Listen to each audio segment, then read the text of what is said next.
जय श्री राम। आज मैं भगवान विष्णु के 52 अवतार के बारे में बताऊंगा। सुनिए, भगवान विष्णु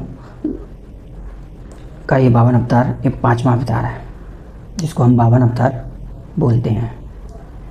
और एक बार की बात, असुरों के राजा बलि जब देवताओं पे आक्रमण किया और देवताओं को पराजित करने के बाद स्वर्ग को अपने कब्जे में कर लिया। देवता लोग बहुत परेशान हुए। वो अपनी माता अदिति के पास गए और माता को सारी बात बताई। माता ने अपने पति ऋषि कश्यप के अनुसार एक व्रत रखा। वो व्रत पूरा किया और भगवान विष्णु खुश होकर 52 अवतार जन्म लिया। और 52 अवतार बहुत छोटे कद में थे भगवान। तो छोटे सी एज में उन्होंने राजा बलि को कई बार पराजित कर दिया था, कई बार परास्त कर दिया था, कई बार हरा दिया था। और राजा बलि अहंकारी घमंडी था, क्योंकि वो लग मेरे से बड़ा कोई दानवीर है ही नहीं।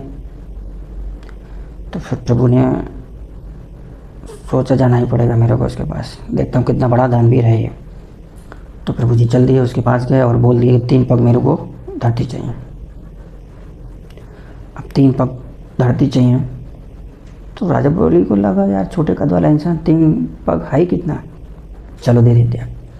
अब असुरों के गुरु शुक्राचार्य, उनको पता चल गया चलिए विष्णु है, चलने आया है। तब जैसे ही राजा बलि वो संकल्प पढ़ने के लिए बढ़े, वैसे ही शुक्राचार्य जी अंदर घुस गए। जो कमंडल था उनका, कमंडल के अंदर घुस गए। अब वो जल निकलेगा नहीं, जल निकलेगा तब संकल्प पढ़ा जाएगा। अब वो भगवान विष्णु को पता चल गया ये कोई ना कोई कांड कर रहे हैं, अंदर बैठ गए, समझ गए थे वो।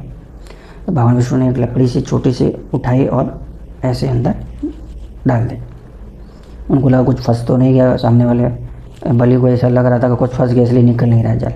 तो लकड़ी जैसे ही अंदर लकड़ी डाली सीधा शुक्राचार्य जी की आँख पे लग गई, आँख फूट गई। शुक्राचार्य जी तुरंत बाहर निकले, ये क्या हो गया, कौन है कौन है, बाहर निकले।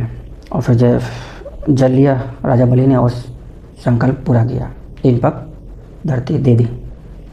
पहली पग में पूरी धरती माप दी, दूसरे पग में ब्रह्मांड। अब बचा तीसरा पग।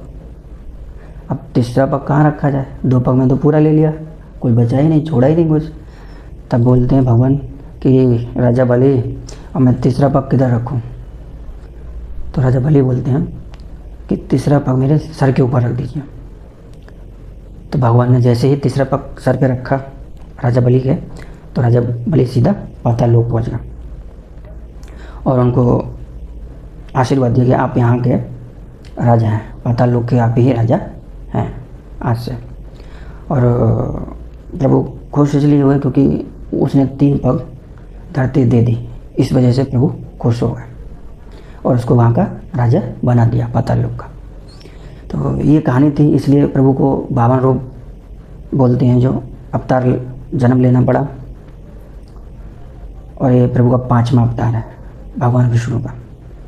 तो इतनी सी कथा थी, स्टोरी थी। और अगर ये वीडियो आपको पसंद आए तो लाइक करिएगा, शेयर करिएगा और कमेंट बॉक्स में विष्णु भगवान का नाम लिखना मत भूलिएगा।